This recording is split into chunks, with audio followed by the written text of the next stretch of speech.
Hello दोस्तों, कैसे हैं आप सब लोग। स्वागत है आप सभी का हमारे चैनल मैथ स्टडी में। तो दोस्तों, आज की इस वीडियो में हम आपको घन, घनाभ और प्रिज्म स्टार्ट करने वाले हैं, शुरू करने वाले हैं। तो आज यहाँ पर आपको क्वेश्चन नहीं बल्कि घन, घनाभ और प्रिज्म के आकृतियां, सूत्र और उनके सभी रूप आपको पूरी तरह बहुत ही अच्छे तरीके से पूर्ण रूप से पढ़ाए जाएंगे। और सबसे अच्छी बात यह रहेगी कि आपको प्रिज्म और पिरामिड ये दो आकृतियां बहुत ही कम देखने को मिलती हैं, शायद ही कोई कोई टीचर्स कराता है। तो हम यहाँ पर प्रिज्म और पिरामिड दोनों कराने वाले हैं। फिलहाल आज प्रिज्म की यहाँ पर सूत्र और आकृति मिलेगी आपको, और पिरामिड आपको कल नेक्स्ट वीडियो में मिलेगा। तो आज घन, घनाभ और प्रिज्म के बारे में देख लेते हैं। तो चलिए टाइम वेस्ट न करते हुए सीधे वीडियो पर चलते हैं। और आप वीडियो को ध्यान से देखना, क्योंकि काफी इंटरेस्टिंग चीजें बताने वाला हूं मैं इस वीडियो में। तो अगर वीडियो अच्छी लगे तो लाइक और शेयर कर देना और चैनल को हमारे सब्सक्राइब करना। तो चलिए सबसे पहले बात कर लेते हैं घन की। तो देखिए, घन की बात करूं अगर मैं, तो घन क्या होता है। घन पहली बात तो है आपकी 3D आकृति होती है। घन क्या होती है?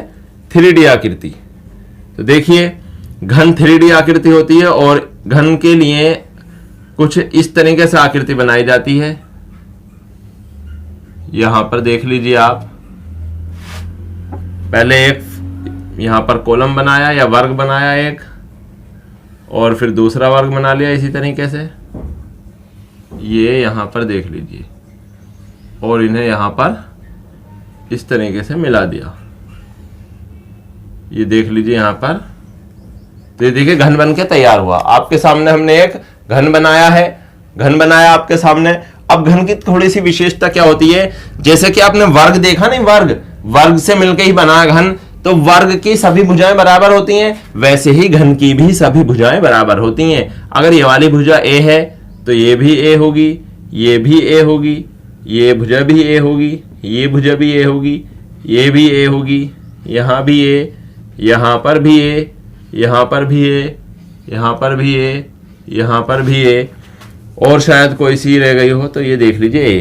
तो सभी भुजाएं ए होंगी। अब देख लें यहां पर कुछ इसकी इंटरेस्टिंग चीजें पढ़ लेते हैं हम। सबसे पहले बात करते हैं पृष्ठ या फलक। घन में फलक या पृष्ठ, यानी फलक कितने होते हैं या पृष्ठ कितने होते हैं। तो घन में 6 पृष्ठ होते हैं भाई। फलक लिख देता हूं मैं, फलक, जिन्हें आप फेसिस भी कह सकते हैं, इंग्लिश में बोलेंगे फेस। यानी कितने फेस होते हैं, कितने पृष्ठ या फलक होते हैं? 6 फलक होते हैं। यानी घन क्या समझ रहे हैं आप? घन ऐसे समझ लीजिए आप, कोई भी एक चौकोर टुकड़ा है किसी भी चीज का, चाहे वो लकड़ी का टुकड़ा हो, पत्थर का हो, ईंट का हो, उनमें से किसी भी एक बराबर, जिसकी सभी भुजाएं, लंबाई, चौड़ाई और ऊंचाई सब बराबर हो, तो उसी को हम घन कहते हैं। तो यहां पर फलक होते हैं 6। फलक के आगे बात करते हैं शीर्ष। शीर्ष यानी कोने। शीर्ष का मतलब है कोने। जो देखिए, एक ये है, एक ये है, इस तरीके से देख लीजिए। तो शीर्ष होते हैं 8। 1 2 3 4 5 6 7 8। शीर्ष कितने होते हैं? 8। वैसे ही भुजाओं की बात करूं मैं, भुजाएं या किनारे, भुजाएं या फिर किनारे, किनारे भी कहते हैं भुजाओं को। तो किनारे होते हैं यहां पर 12, भुजाएं 12 देख लीजिए। 1 2 3 4, इस तरीके से आप चित्र में गिन सकते हैं। टोटल भुजाएं 12 होती हैं। तो यहां तो ये इसकी वैसी नॉर्मल सी बातें हो गई। अब बात करते हैं इनके फॉर्मूलों की। तो फॉर्मूले में सबसे पहले आयतन देख लेते हैं। आयतन, आयतन क्या होता?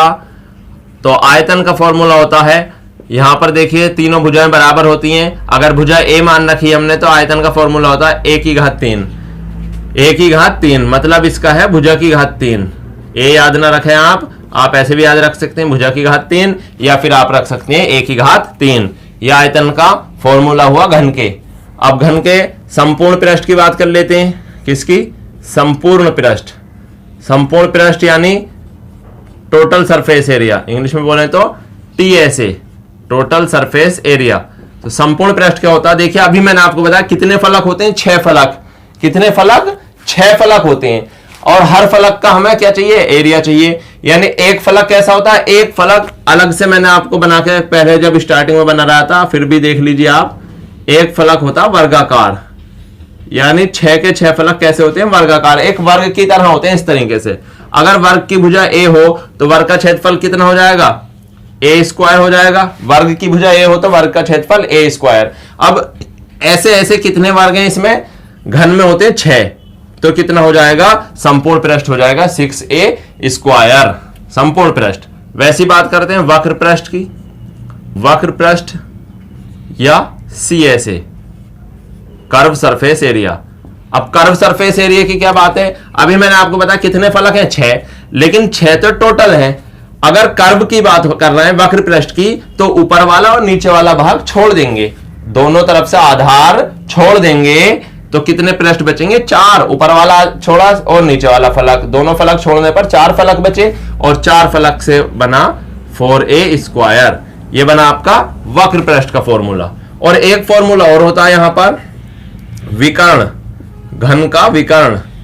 विकर्ण से क्वेश्चन जरूर बनता, विकर्ण से क्वेश्चन इस तरीके से बनता कि कोई एक घनाकार कमरा है या बॉक्स है, बताइए उसमें बड़ी से बड़ी कितनी बड़ी छड़ रख सकते हैं, तो छड़ रख सकते हैं कितनी लंबाई की, बड़ी से बड़ी, तो कितनी बड़ी, यहां पर विकर्ण की बराबर। विकर्ण कहां से कहां तक होता है, देखिए यहां से लेकर के और यहां तक विकर्ण होता, ये देख लीजिए मैंने आपको खींचकर दिखाया आकृति में, ये विकर्ण होता।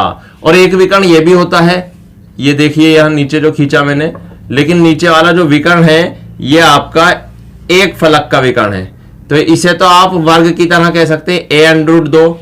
नीचे वाले विकर्ण को a√2 कहते हैं, और ऊपर वाला जो घन का विकर्ण है, घन का विकर्ण होता है a√3, a वर्गमूल 3 विकर्ण होता है घन का। तो यहां पर देख लीजिए ये सभी फॉर्मूले आपको घन के लिए काफी बेस्ट रहने वाले हैं, ध्यान से देख लीजिए एक बार। अब हम आगे कुछ और बताने वाले हैं, एक स्टैंड यहां पर काफी अच्छी बात बताने वाले हैं, तो यहां पर इसे मैं रफ कर देता हूं। अब आगे चलते हैं, यहां पर आगे क्या बताने वाले हैं हम, आगे घनों का जोड़ना। देखिए क्वेश्चन बहुत ही बनता, बहुत ही पूछा जाता कि 2 घन आपस में जोड़ दिए जाते हैं, या 3 घन आपस में जोड़ दिए जाते हैं, 4 घन आपस में जोड़ दिए जाते हैं, इस तरीके से क्वेश्चन बनता, और वहां पर आयतन या संपूर्ण पृष्ठ आपसे पूछ लिया जाता है। तो देख लीजिए जोड़ने वाली बात करता हूं मैं, जोड़ने वाली बात कर लेते हैं यहां पर। तो यहां पर देखिए जोड़ने वाली बात क्या होगी, यह देख लीजिए इस तरीके से। आप 2 तरीके हैं आपके पास, 2 तरीके से कर सकते हैं घनों का जुड़ना। घनों का जुड़ना आप 2 तरीके, ये क्या दिख रहा है आपको, ये घन नहीं, ये घनाभ होता। क्या होता है ये, घनाभ। घनाभ का मतलब है, ये आपको ऊपर लिखा भी है, यानी घन और घनाभ में कितना डिफरेंस है, बस इतना ही है। घन की सभी भुजाएं बराबर होती हैं, लंबाई चौड़ाई और ऊंचाई तीनों बराबर होती हैं, जबकि घनाभ की लंबाई चौड़ाई ऊंचाई छोटी बड़ी होती हैं। तो अब हम यह घनाभ नहीं, अभी तो हम घन ही पढ़ रहे हैं। जब घन पढ़ रहे हैं तो क्या करना है, देखिए यहां पर 2 घन आपस में जुड़ रहे हैं, यहां पर 2 घन आपस में जुड़ रहे हैं इस तरीके से। देखिए क्या हुआ, 2 घन आपस में जुड़ गए, दिख रहा है नहीं 2 घन। जब 2 घन आपस में जुड़ गए तो यहां पर 2 चीजें पूछेगा आपको, एक आयतन पूछेगा। आयतन तो आसान है, 2 घन जुड़े हैं तो 2 से गुणा कर दो, और घन का आयतन कितना होता है, 1/3। एक घन का आयतन 1/3, क्योंकि भुजा तो एक ही a मान के चल रहे हैं हम, और 2 घन है तो 2 1/3। लेकिन यह टोटल सरफेस एरिया जो होता है TSA, इसमें थोड़ी सी दिक्कत हो सकती है। वो क्या, देखिए यहां पर 2 घन जुड़ गए। अब 2 घन जुड़ गए तो इनके एक एक पृष्ठ आपस में जुड़ गए, एक एक फलक आपस में चिपक गए इस तरीके से। जब एक एक फलक आपस में चिपक गए तो हर इसके 6 फलक थे और इसके भी 6 थे। लेकिन अब क्या हुआ, इसका एक खत्म हो गया और इसका भी एक, आपस में चिपक गए। आपस में चिपक गए तो इसके बचे 5 पृष्ठ और इसके भी बचे 5 पृष्ठ, और 5 पृष्ठों का क्षेत्रफल कितना हो गया, 5a स्क्वायर, और इसका भी 5a स्क्वायर। तो टोटल सरफेस एरिया हो जाएगा 10a स्क्वायर। आसान तरीका है ये। अगर आप इसे घनाभ मान के करेंगे तो लंबाई चौड़ाई ऊंचाई आपको अलग अलग निकालनी पड़ेगी, तो उससे ज्यादा बेहतर है आप बस संख्या निकालें कितने पृष्ठ होंगे, 10a स्क्वायर आपका आसान से आंसर हो जाएगा। तो ये तो देख लीजिए इस तरीके से दो घन जुड़े अगर, तो उसकी बात थी। आगे बात कर लेते हैं, इससे आगे लिख देता हूं मैं 2 घन। देखिए यहां पर 2 घन जुड़े, 2 घन जुड़ने पर आपको ऊपर लिख दिया 2 घन जुड़ने पर। अब लिखता हूं 3 घन जोड़ने पर, 3 घन जोड़ने या जुड़ने पर। अब देखिए 3 घन जुड़ेंगे तो क्या होगा, ऐसे ही आगे को जोड़ देंगे, इसी तरीके से आगे को एक घन जोड़ देते हैं। ऐसा हो सकता है कि थोड़ा सा चित्र में मिस्टेक हो सकती है, लेकिन आप ध्यान रखना अगर कोई मिस्टेक होती है तो। यहां पर देखिए ये यहां पर देखिए 3 घन जुड़ गए। अब क्या हुआ, इधर तो एक पृष्ठ इसका खुला हुआ है और एक बंद है, तो 5 बचे। वैसे लास्ट वाले का भी एक खुला हुआ है पीछे और एक बंद है, तो इसके भी 5 फलक बचे। लेकिन बीच वाले के साथ क्या हुआ, बीच वाले के साथ इधर भी फलक बंद हो गया एक, और एक फलक इधर बंद हो गया, तो अब बचे यहां पर 4 फलक। तो यहां पर हो जाएगा 4a²। तो देखिए यहां पर आयतन क्या मिलेगा, 3 घन जोड़ने पर आयतन तो बनेगा 3 a की घात 3, लेकिन टीएसए टोटल सरफेस एरिया बनेगा यहां पर 5 और 5 10 और 4 14a²। तो यहां पर ध्यान रखेंगे जब आप 3 को जोड़ेंगे तो आयतन तो 3 से गुणा होगी, लेकिन टोटल सरफेस एरिया बनेगा 14a²। आसान रहेगा, घनाभ बनाने की जरूरत नहीं पड़ेगी आपको। वैसे अगर बात करें 4 की, तो 4 में क्या होगा, अब अगला वाला जो है उसका एक पृष्ठ कम हो जाएगा, यानी 5 की जगह यहां पर 4 हो जाएगा, और आगे पीछे वालों के 5 इसके होंगे, 5 चौथे के होंगे 10, और बीच वालों के 4 होंगे 8, तो 18 हो जाएगा। टोटल सरफेस एरिया 18a² हो जाएगा। तो इस तरीके से जोड़ सकते हैं आप कितने भी। फिलहाल यहां तक ही क्वेश्चन बन सकता है। अब यहां पर मैं रफ कर देता हूं। काफी इंटरेस्टिंग बात बताइए आपको, आप इसे यूज करेंगे तो आपको घन को जोड़ने वाले क्वेश्चन आसान बन जाएंगे, वरना आप घनाभ बनाकर करते हैं तो आपका टाइम वेस्ट होता है, क्योंकि वहां लंबाई चौड़ाई ऊंचाई अलग अलग निकालनी पड़ती है आपको। तो ये तो घन की बात हुई भाई। अब बात करते हैं घनाभ की। तो घनाभ अभी मैंने आपको बनाकर दिखाया ही था। क्या होता है, ऊंचाई लंबाई चौड़ाई छोटी बड़ी होती हैं, ये तीनों भुजाएं छोटी बड़ी हो सकती हैं। अब तक बराबर थी, अब छोटी बड़ी हैं। देखिए ये इस तरीके से घनाभ होता। यहां पर हम क्या करते हैं, कोई सी 3 भुजाएं एक साथ लेते हैं, ये वाली 3 पकड़ते हैं। यहां पर देख लीजिए, यहां पर ये 3 पकड़ेंगे तो हम तो इसे तो कहते हैं लंबाई, इसे चौड़ाई और इसे ऊंचाई। वैसे ही ऊंचाई h से शो करते हैं, देखिए लंबाई को l से, चौड़ाई को b से। वैसे ये भी l लंबाई होगी और ये h है, ये भी चौड़ाई होगी, और ये वाली भुजा भी लंबाई कहलाएगी। यानी हम यहाँ पर 2-2 आयत बनते हैं, 6 फलक होंगे। यहाँ भी फलक कितने होंगे, यहाँ पर भी फलक पहले की तरह 6 होंगे, शीर्ष पहले की तरह 8 होंगे, और यहाँ पर भुजाएं या किनारे पहले की तरह 12 होंगे। ये सब तो वही है। अब बात कर लेते हैं आयतन की। आयतन क्या होता है, वहां पर देखिए भुजा की घात 3 थी, क्योंकि तीनों भुजाएं बराबर थी, सभी भुजाएं वहां पर, लेकिन यहाँ अलग अलग है। तो यहाँ आयतन का सूत्र होता है L गुणा B गुणा H, LBH आयतन होता। टोटल सरफेस एरिया की बात करें तो यहाँ पर TSA टोटल सरफेस एरिया क्या होता है, यहाँ पर TSA देखिए यहाँ पर हो जाता आपका, आपको ध्यान से देखेंगे 6 फलक तो हैं, लेकिन 6 के 6 बराबर नहीं है, बल्कि 2-2 बराबर है, आमने सामने के 2-2 बराबर है। तो 2 से मल्टीप्लाई होती है, इसलिए जैसे वहां 6 से हुई थी, अब यहाँ 2 से होती है, 2-2 बराबर हैं। लेकिन अब अगर हम देखिए कोई से एक पृष्ठ को उठाएं, अगर हम इसे उठाएं, ये वाला जो पृष्ठ देखिए जिस पर मैं डबल लाइनिंग कर रहा हूं, तो इसके लिए देखिए लंबाई तो इसकी L है, और इसकी केवल एक पृष्ठ के लिए ऊंचाई या चौड़ाई H है, तो इसका क्या हो जाएगा LH। कितना हो जाएगा LH। वैसे इसके पीछे भी एक LH होगा, तो क्या बनेगा 2LH। वैसे अगर इस L और B वाले के लिए बात करें तो LB बनेगा, और B और H वाले के लिए बात करें तो BH बनेगा। तो टोटल फॉर्मूला होता है LB plus BH plus HL। 2 ये वाले, 2 ये, 2 ये, 2 बाहर ले लिया कॉमन, तो ये बचा। टोटल सरफेस एरिया का फॉर्मूला होता है, ये आपके सामने है 2LB plus BH plus HL। और अगर बात करें कर्व सरफेस एरिया CSA क्या होता है, तो CSA होता है 2 तो अब भी रहेगा, लेकिन अब क्या होगा, कोई से 2 फलक कम हो जाएंगे। कौन से 2, एक ऊपर वाला एक नीचे वाला। ऊपर वाला कौन सा LB, और नीचे भी LB, तो LB वाले दोनों खत्म हो जाएंगे LB। तो कौन कौन बचेगा, BH और प्लस HL। इसे ऐसे भी लिख देते हैं, यहाँ पर 2H कॉमन ले लेते हैं अंदर से, तो यहाँ बचता B प्लस L या L प्लस B। और यहाँ पर विकर्ण की बात करें, अगर विकर्ण की बात कर लेते हैं, देखिए विकर्ण, तो विकर्ण क्या होने वाला है, यहाँ पर विकर्ण होता है √L² plus B² plus H²।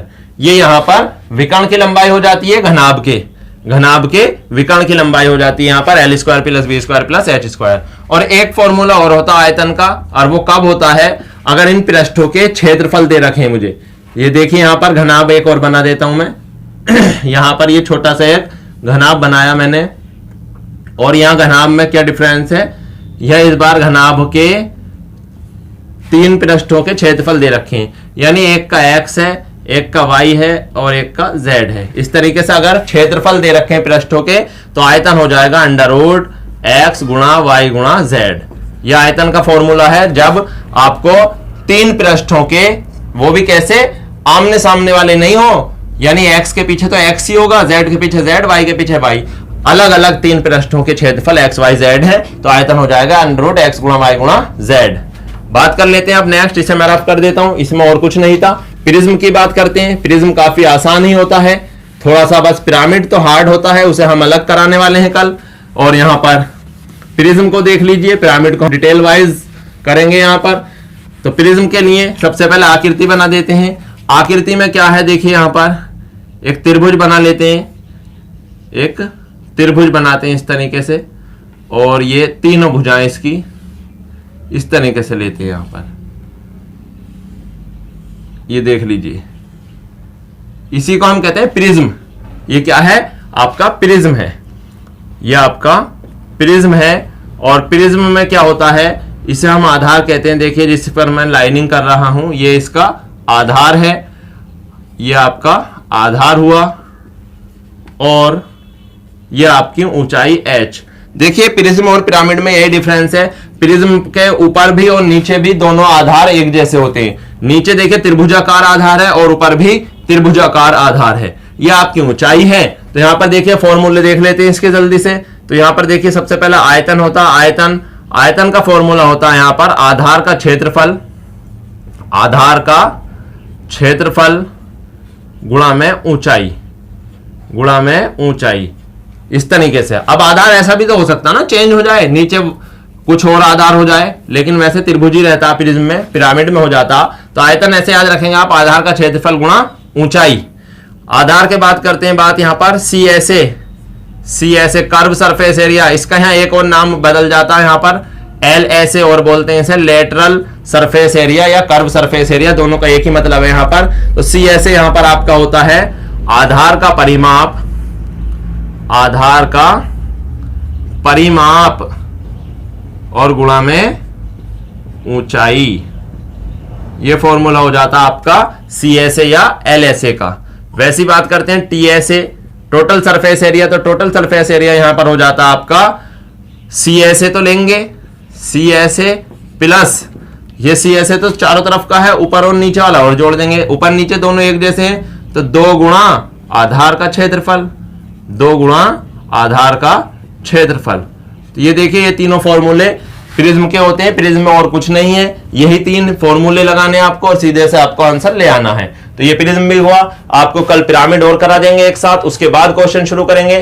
तो दोस्तों अगर आपने वीडियो पूरी देखी है, आपको क्वेश्चन तो नहीं कराए हमने, लेकिन यहां पर अगर यह आपको सूत्र अच्छे लगे हैं, थ्योरी अच्छी लगी है, या कोई भी दिक्कत है तो आप हमें कमेंट में बता सकते हैं। और वीडियो अच्छी लगी है तो लाइक और शेयर करना, और चैनल को हमारे सब्सक्राइब करना।